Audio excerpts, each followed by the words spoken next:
Good evening, students. Welcome to our YouTube channel HKH Classes.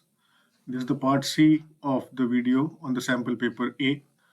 In the first two parts, we have done till question number 20. From in this part, we will start from question number 21.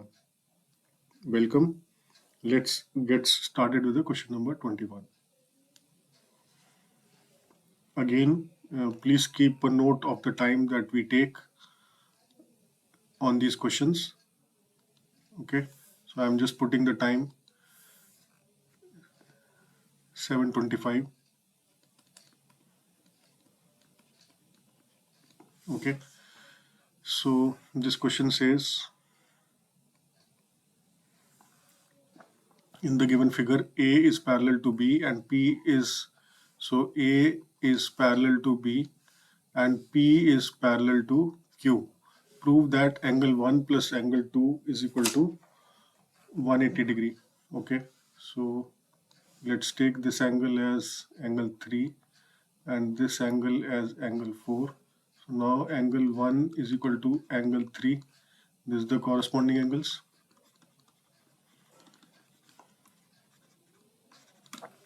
Okay, because A is parallel to B and P is the traversal. Okay, now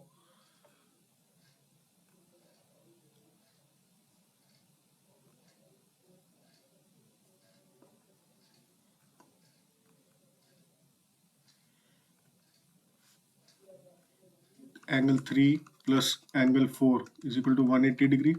This is the linear pair. And angle 4 is equal to angle 2. This is the corresponding angles.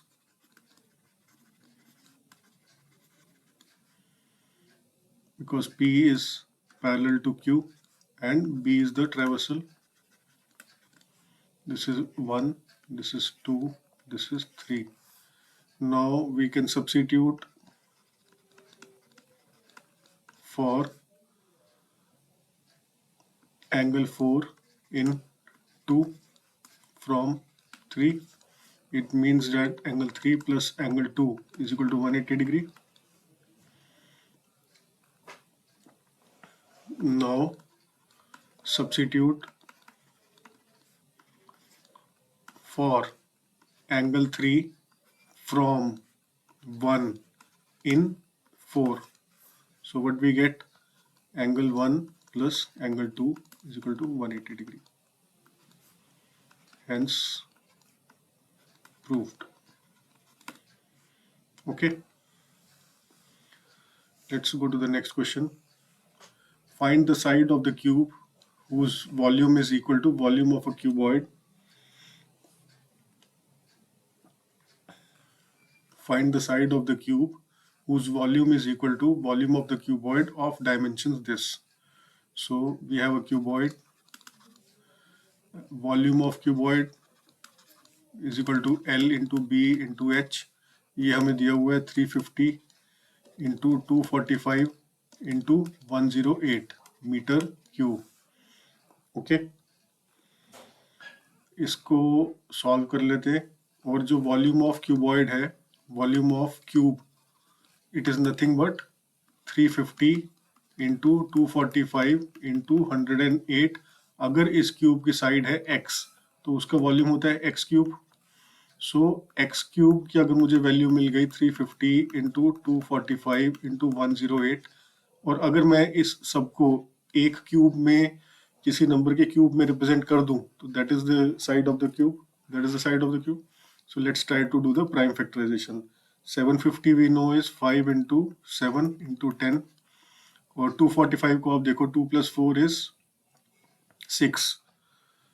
Okay, and 6 and 5 is 11. So this is not a multiple of 3 but it is a multiple of 5. So इसको break करते हैं 5 से. So 5 into 5 4s are 20. So 4 और 4 गया इधर, 4 और 5 45, 5 9s are. Okay, सो ये आपको 7 का स्क्वायर मिल गया, 7 आपको यहाँ मिल गया. 108 को ब्रेक करते हैं, 108 1 and 8 is 9. सो सीधा 9 का तो फैक्टर दिख ही रहा है. 9 into 1 and 2, 9 into 12. ओके, सो अब हमें कुछ कुछ चीज़ें मिल गई. 5 into इसको इस 10 को ब्रेक करते हैं 5 इंटू 2 और इस 7 को इसके साथ क्लब कर देते हैं इंटू 5 इंटू 7 क्यूब इंटू 9 को लिख लेते हैं 3 स्क्वायर और 12 को लिख लेते हैं 3 इंटू 2 स्क्वायर दैट इज 4। अब ये 3 का आपका क्यूब बन गया, 7 का क्यूब बन गया, ये आपका 5 2 है और ये 5 3, तो 5 का क्यूब बन गया 5 cube into 2 into 7 cube into 3 cube into 2 square, ये आपका 2 का भी क्यूब बन गया। इसको लिखोगे 5 cube into 7 cube into 3 cube into 2 cube. अब मुझे अगर x निकालना है तो मैं सिंपल बोलूंगा 5 into 7 into 3 into 2, 5 into 2 10 and 7 into 3 21, 21 into 10 is equal to 210 meter. This is the answer. Okay, let's go to the next question. Water is pouring into a reservoir at the rate of 60 liters per minute. If the volume of the reservoir is 108 meter cube, find the number of hours it will take to fill the reservoir. Okay, so water is pouring at the rate of 60 liters per minute. ठीक है, volume of reservoir is equal to 108 metre cube. हमें पता है 1 metre cube is equal to 1000 litres.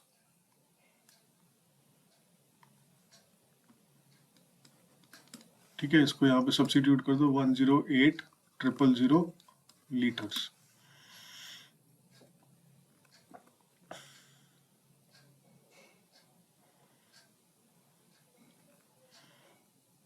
Rate क्या है हमारा 60 litres पर minute. ठीक है, तो 1 मिनट में 60 लीटर्स जाता है, इतने लीटर्स को भरने के लिए कितना टाइम लगेगा? Time for 108,000 litres is equal to 108,000 divided by 60, इतने मिनट्स लगेंगे। इसको आप कैंसिल कर दो, 6 1 4 8 1800 मिनट्स, 1800 मिनट्स। इसको अगर आपको 60 से अगर आप इसको डिवाइड करोगे तो आवर में कन्वर्ट हो जाएगा। 1800 इंटू 1/60 आवर्स। ये 0 0 कट गया, ये 6 पे गया 3, ये आपका आ गया 30 hours. This is the answer. Let's go to the next one.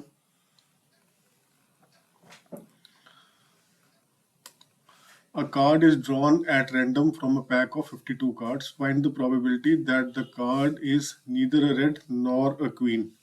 So हमारे पास red cards कितने हैं? 26, ठीक है, और हमारे पास queens कितनी है? 4, और टोटल कार्ड्स कितने हैं? 52. So probability of red card, अगर मैं कार्ड निकालता हूँ और वो रेड निकले, उसकी प्रोबेबिलिटी क्या है? 26 is the favourable outcomes, 52 is the total possible outcomes, so probability is 1/2. Probability of getting a queen is equal to 4/52 is equal to 1/13.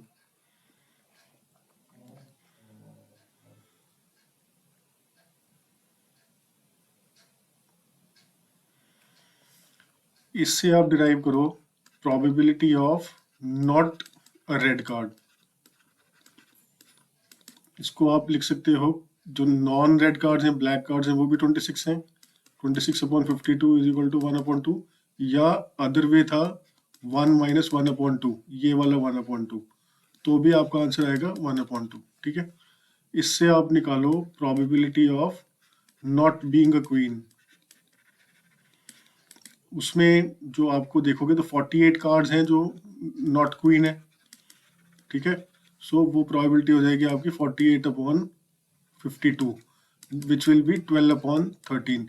इसको हम ऐसे भी कर सकते हैं, probability of queen is 1/13, probability of not being queen is 1 - 1/13, क्योंकि total probability 1 होनी है, ठीक है।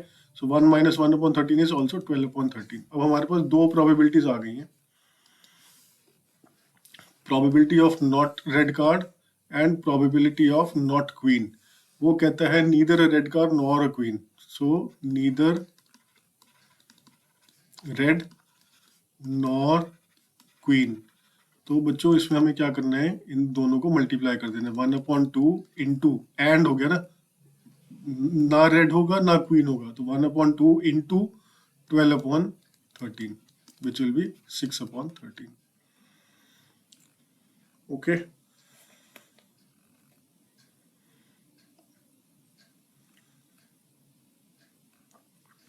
ये हो गया हमारा पार्ट ए। पार्ट बी में वो क्या कह रहा है, what should I do, I will take another blank slide.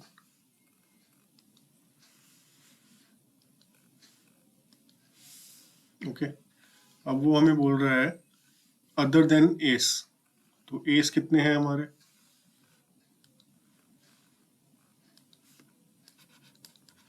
S है हमारे पास 4, टोटल कार्ड्स कितने हैं 52, so probability of ace is 4/52 is equal to 1/13. Probability of not ace will be 1 - 1/13 is equal to 12/13. This is one way of doing it. Or you can say कि जो cards which are not ace, तो वो आपको 52 - 4 करना है is equal to 48, और total cards आपके पास हैं 52. So probability of not being ace is equal to 48/52 is equal to 4 into 12/4 into 13. ये गया 4, ये गया 4 is equal to 12/13. So you can do it either 1 minus, or you can do it with the number of cards which are not ace. Okay. We'll go to the next question.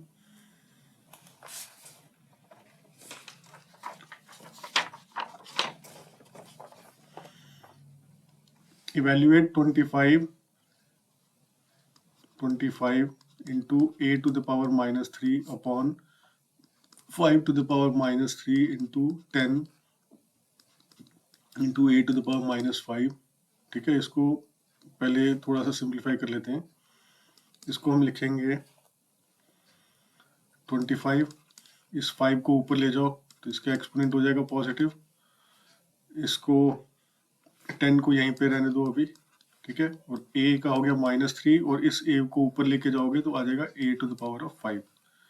ठीक है, अब हमने क्या करना है, इसको उन्होंने बोला है कि evaluate this at the value of a = 2, so this will become 25 into 5 cube upon 10 into, this is a square, exponential add up -3 and +5, so a square की वैल्यू उन्होंने दी है 2, so this will become as 25 into 5 cube upon 10 into a cube, a is 2 into 2। ठीक है, अब ये आप 2 को इससे काट दो 5, 5 को इससे काट दो 5, सो ये आपका बन गया is equal to 5 to the power 4 into 2 is equal to 5 into 5 into 5 into 5 into 2, ये आपका हो गया 10, 5 into 5 25 into 5 125, 125 into 10 is equal to 1250. This is the answer. Let's go to the next one.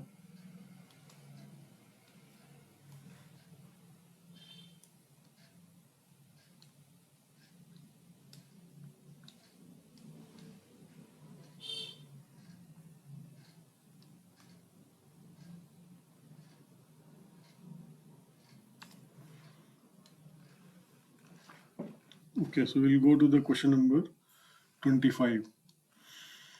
Find the value of b plus 3 upon 4 if b square is equal to 6b plus 2 whole square minus 6 b minus 2 whole square. ठीक है, सीधा इसको आप देखो, ये एक term है जिसका स्क्वायर है, ये दूसरी टर्म है जिसका स्क्वायर है। दिमाग में सीधा स्ट्राइक करना चाहिए a square minus b square, जिसको हम रिप्लेस कर सकते हैं a plus b into a minus b से। Identity, algebraic identity. सो हम इसको लिख सकते हैं b square is equal to, यहाँ पे ए क्या है मेरे पास इन दिस, अगर मैं देखूं तो मेरा इसका 6b plus 2 is one term and 6b minus 2 is the other term. So मैं लिखूंगा इसको 6b plus 2 plus 6b minus 2, this is 1 into 6b plus 2 minus of 6b और माइनस माइनस प्लस ऑफ 2। ठीक है, ओके। इसको हम लिखेंगे, ये आपका 2 और 2 कट गया, यहाँ पे आपका 6b और 6b कट गया, तो ये आपका हो गया 12b into 4 is equal to 48b। Now b square is equal to 48। अब आप b को नीचे ले जाओ, b square upon b is equal to 48, left side पे ले गए b को, b इज इक्वल टू 48। ठीक है, अब निकालना क्या है हमें, b plus 3 upon 4 is equal to 48 plus 3 upon 4, 51 upon 4. This is the answer. Okay, let's go to the next question. ये बहुत इंपॉर्टेंट क्वेश्चन आते हैं, हर पेपर में ऐसे क्वेश्चन होते हैं, आना ही है, ये 3 नंबर का क्वेश्चन आता ही है ऐसा। ठीक है, नंबर्स चेंज हो जाते हैं। इसको लिखेंगे, इनर मोस्ट से आपको स्टार्ट करना है। Cube root 288, cube root 72, cube root 27। ठीक है, अब 27 इज व्हाट, 3 क्यूब, इसको लिख दो 3 क्यूब का क्यूब रूट, उसके बाद लिखना 72 लिखना है, इसको हम ऐसे लिखेंगे, बाहर से चलते हैं systematically. Cube root of 288, cube root of 72, 3 cube into cube. अब ये नेक्स्ट स्टेप में निकल के आएगा 72 इंटू 3। ठीक है, सो इसको हम लिखेंगे cube root of 288 cube root of 72 into 3। ठीक है, अब आप देखो 72 इंटू 3 क्या है आपका, 8 इंटू 9 इंटू 3, 8 क्या आपका 2 क्यूब और 9 इंटू 3 इज 3 क्यूब। तो हम इसको लिखेंगे 288 cube into cube root of 2 cube into 3 cube. जब ये सॉल्व होके निकलेगा तो आपके पास आएगा 288 इंटू 2 इंटू 3, इसका क्यूब रूट। अब आप 288 के फैक्टर्स देख लो, 288 को अगर आप 2 पे करोगे तो आपको आ रहा है 144, और 144 इज नथिंग बट 12 इंटू 12। ठीक है ना, और इसको आप लिखोगे 2 इंटू 12 को लिखोगे 3 इंटू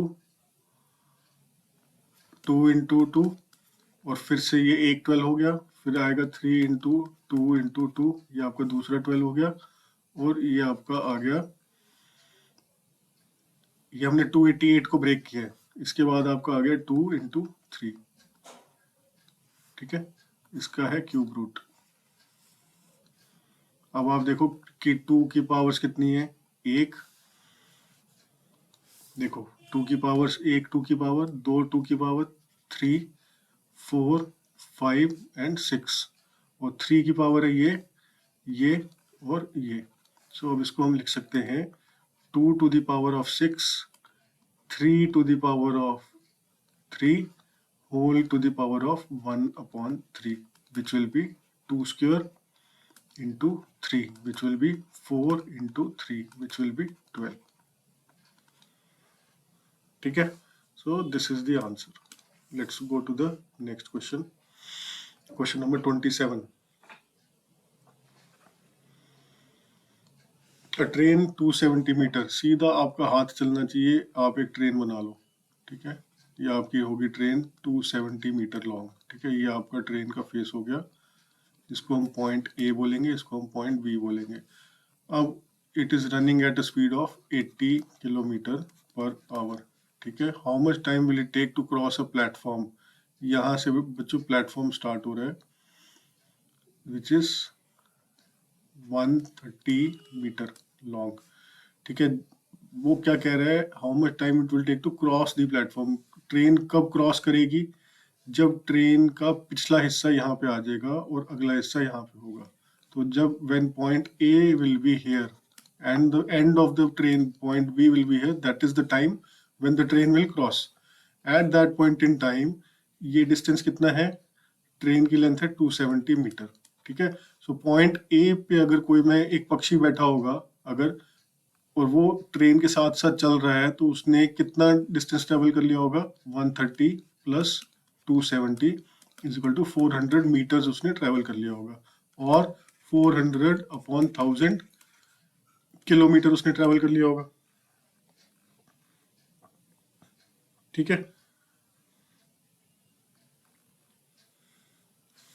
स्पीड कितनी दी हुई है, स्पीड उसने दी हुई है 80 किलोमीटर पर आवर। इसको या तो इसको मीटर पर सेकंड में कन्वर्ट कर लो या इसको किलोमीटर में ले आओ, ठीक है। तो इसको मीटर पर सेकंड में कन्वर्ट करने का ये तरीका है, 80 इंटू 1000 मीटर अपॉन आवर होता है 60 मिनट्स इंटू 60 सेकेंड्स, ठीक है। 60 इंटू 60 सेकेंड्स। इसको अगर आप बच्चों करोगे तो ये इसको आप ऐसे भी लिख सकते हो, 80 इंटू, ये आपका 0 गया 0 गया 0 गया 0 गया, और इसको आप अगर आप 2 पे करते हो तो 2 पे आप करोगे 5 और 2 पे करोगे 3, 3 6 18, सो 80 इंटू 5 अपॉन 18 अगर मैंने करा तो मेरे पास ये मीटर पर सेकंड में आ जाएगा, ठीक है। आप आगे चलोगे, आपको कॉम्पिटिटिव एग्जाम्स में भी ये पॉइंट नोट कर लो, अगर किलोमीटर पर आवर में दी हुई है तो उसको आप मल्टीप्लाई करो 5/18 से, तो वो मीटर पर सेकंड में आ जाएगा। अगर इससे इससे आपका टाइम बच जाएगा, ठीक है। सो अभी के लिए इसको यहीं पे रखो, और अब हम देखते हैं कि speed is equal to distance upon time. उन्होंने क्या मांगा हमसे कि कितना टाइम लगेगा, so time is equal to distance upon speed. Distance हमें क्या दिया उन्होंने, 400 मीटर, और स्पीड हमारी कितनी है,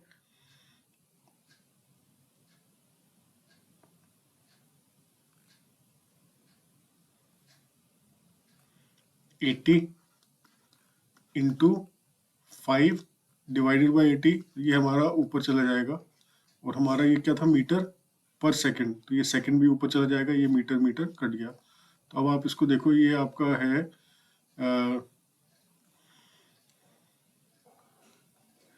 ये गया आपका 0 0, और 8 का गया 5 पे, और ये 5 और ये 5 आपका कट गया, तो आपके पास सीधा आ गया 18 सेकेंड्स। मैंने जो यहाँ मल्टीप्लाई नहीं किया, क्योंकि अगर मैं मल्टीप्लाई करने में टाइम वेस्ट कर देता, 400 डिवाइडेड बाई 18, फिर मैं 400 डिवाइडेड बाई 18 को और सिंप्लीफाई करता 200 डिवाइडेड बाई 9, ठीक है, वहां जाके रुकता। अभी मैंने सीधा यहाँ पे आके इसको सिंप्लीफाई कर दिया, so I have saved some time for myself, okay. So this is the answer, 18 seconds. So हमने 21 से 27 तक आ गए हैं। क्विकली टाइम चेक कर लेते हैं।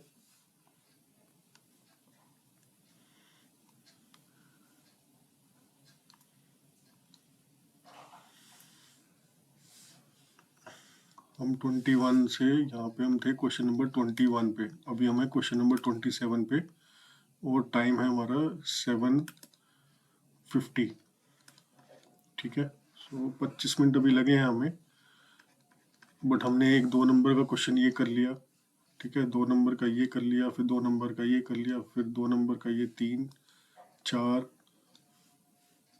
5 6 6 2 नंबर के कर लिए 12, और ये हो गया हमारा 7वां क्वेश्चन।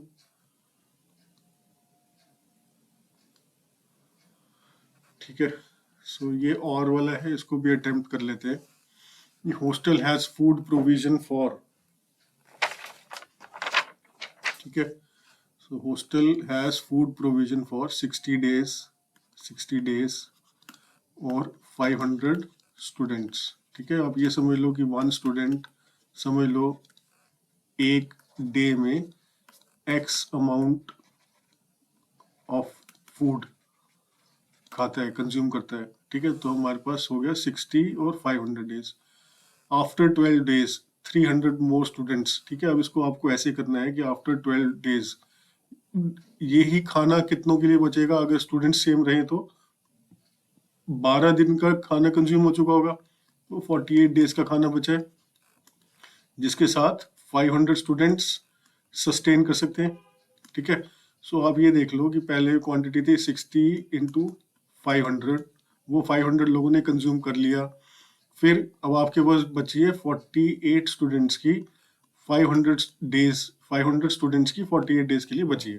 ठीक है, 500 students can sustain with food that is there for 48 days. ठीक है, अब 300 स्टूडेंट्स ऐड हो जाते हैं। ठीक है, सो 300 स्टूडेंट्स अगर ऐड हो जाएंगे तो टोटल 800 हो जाएंगे। तो जो खाना है अब कम दिन चलेगा।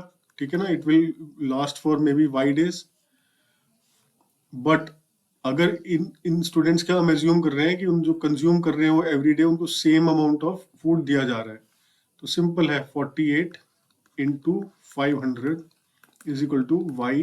अगर हमने वाई ले लिया, Y number of days, assume कर लिया कि now it will, how long it will remain, so let's assume that it will remain for 5 days. So 48 into 50 will be y into 800. Y will be 48 into 500 divided by 800. ये आपका 0 0 cut गया, 8 गया 6 पे, answer आया 30 days.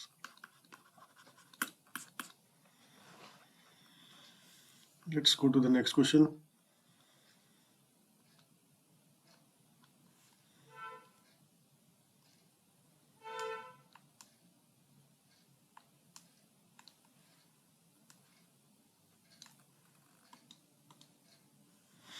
Question number 28.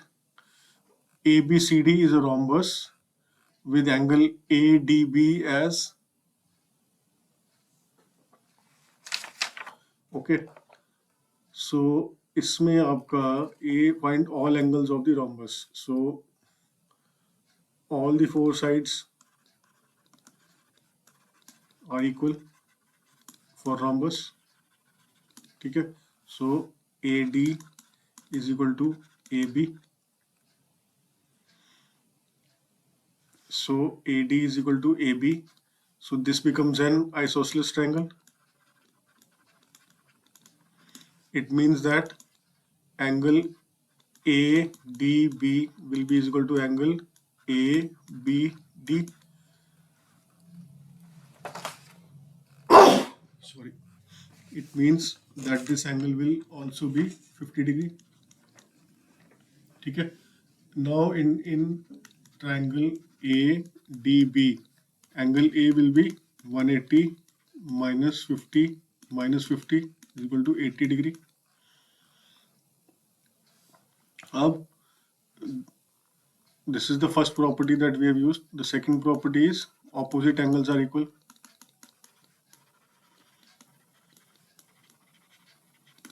Implies that angle C will be equal to 80 degree. Third, CD is equal to CB. It means isosceles triangle. Implies that angle CDB will be equal to angle CBD. Implies that अगर ये मैं x ले लेता हूँ angle, तो ये भी x है, और 180 minus 2x is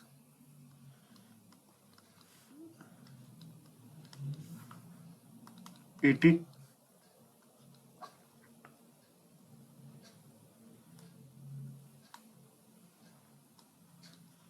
implies that 2x is equal to 100 implies that x is equal to 50. So ये भी आपके 50-50 आ गए, ठीक है ना. So the angles will be, all the angles पूछा उसने, so it will be 80 degree, 100 degree, 80 degree, 100 degree. This is the answer. Let's go to the next one. इसमें बच्चों आपको एक करेक्शन करनी है, आपको स्कूलों में बताया जाना चाहिए था. दिस इज 748 सेंटीमीटर क्यूब, ठीक है. अभी when one will do the question, then also you will realize. So volume of a metal in a metallic cylindrical pipe, ठीक है. पाइप बोल दिया उन्होंने और मेटल की बोल दिया, तो पाइप है तो अंदर से हॉलो है, ठीक है. ये आपकी पाइप है,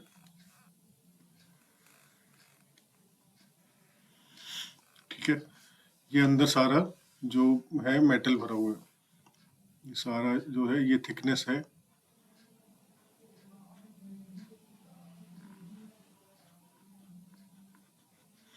ऑल दिस इज मेटल, ठीक है.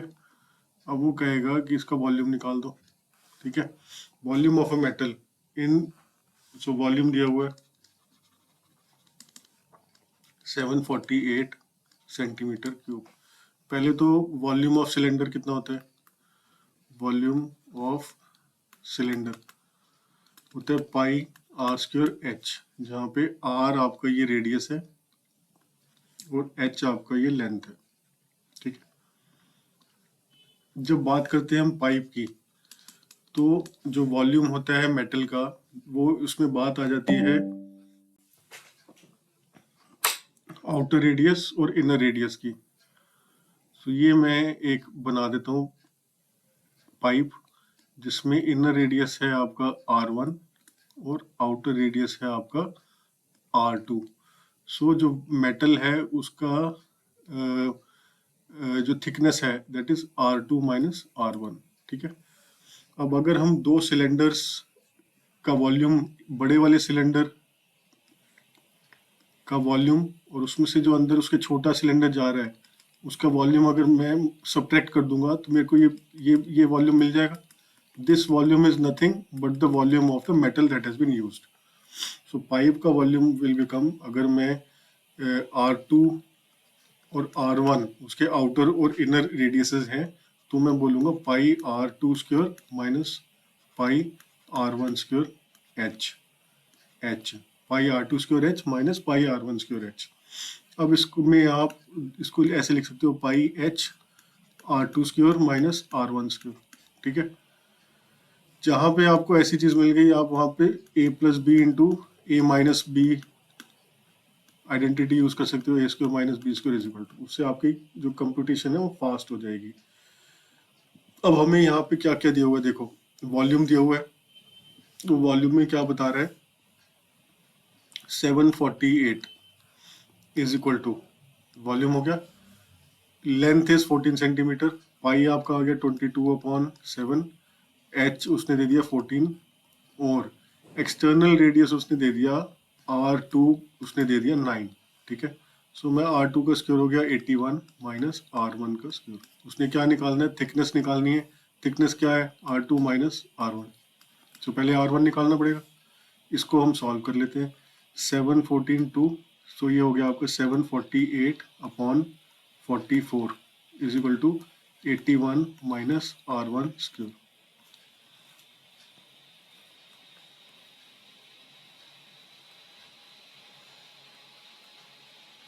अब 748 को पहले करके देख लेते हैं. ये आपका जाएगा 22 पे, और पहले देखो 11 पे है क्या, 7 और 8 15, 15 माइनस 4 11, 11 पे है, तो सीधा सीधा हम इसको करते हैं 11 के मल्टीपल पे ही ट्राई करते हैं.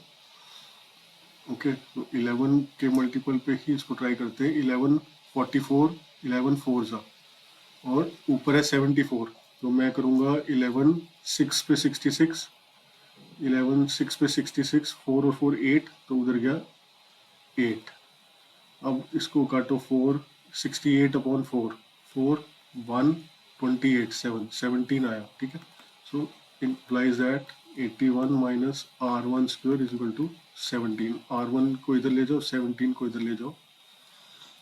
R1 square is equal to 81 minus 17।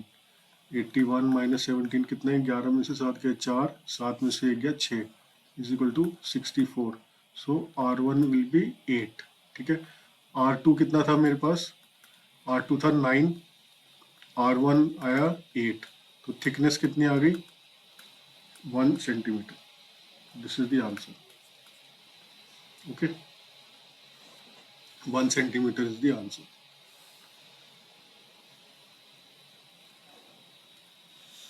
Let's go to the next question. Question number 30।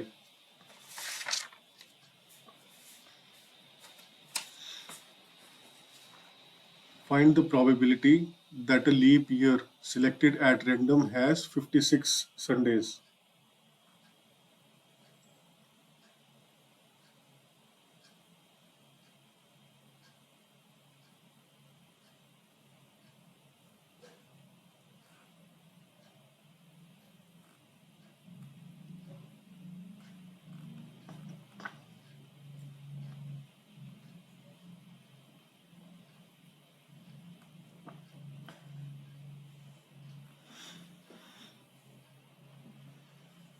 So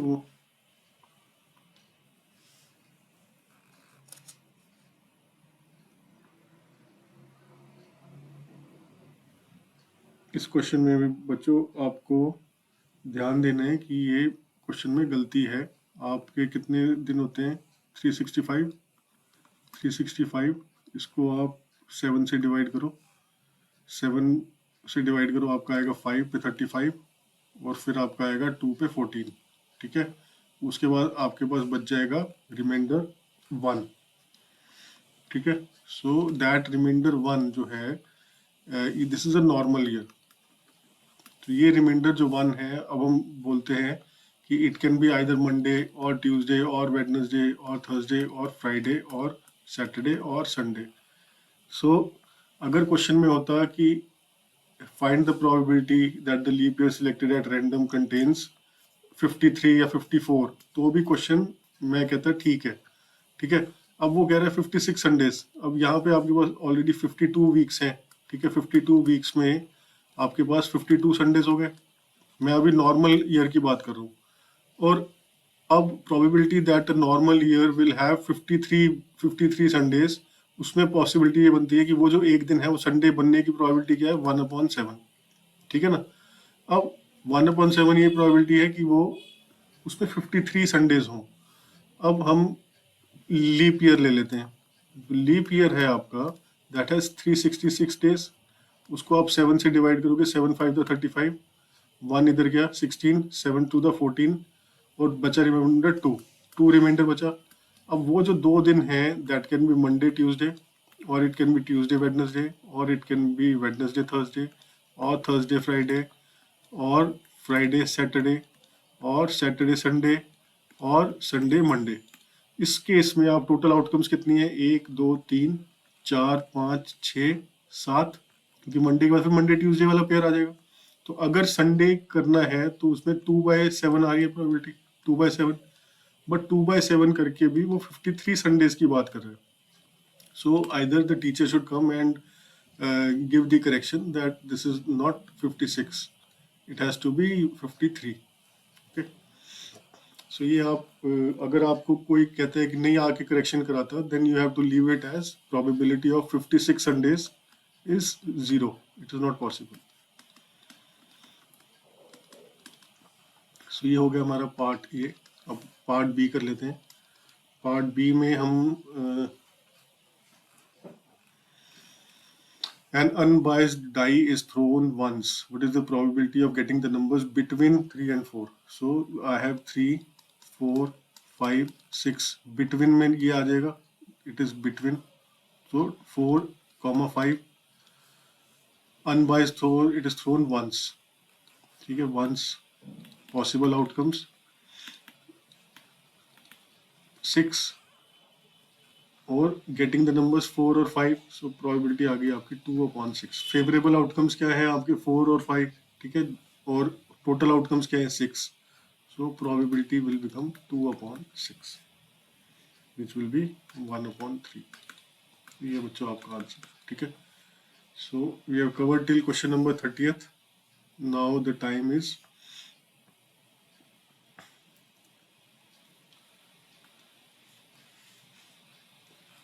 8:05.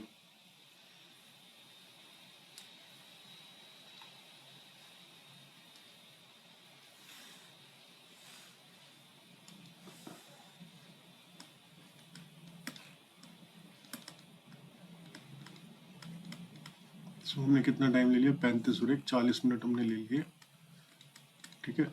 40 minute हमने यहाँ पे लिए, और अगर आप देखो तो हमने यहाँ पे नोट किया था,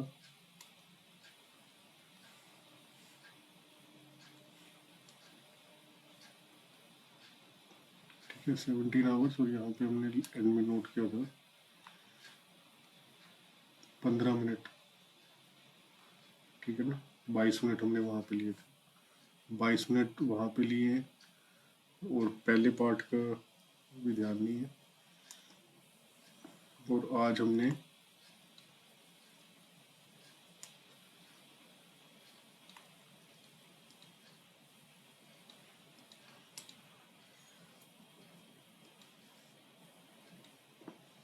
फोर्टी मिनट्स हमने आज लिए, ठीक है। सो अब इस वीडियो को यहीं पे स्टॉप करते हैं, और बाकी बचे हुए जो 8 क्वेश्चंस हैं उसको पार्ट डी में शेयर करेंगे आपके साथ। थैंक यू बच्चों, एग्जाम्स अब आ रहे हैं, अच्छे से मेहनत करो, क्वेश्चन बैंक्स को अटेम्प्ट करो, और डेली 5 क्वेश्चंस करने की कोशिश करो ताकि आपकी स्पीड बनी रहे, ठीक है। God bless you, see you in the next video.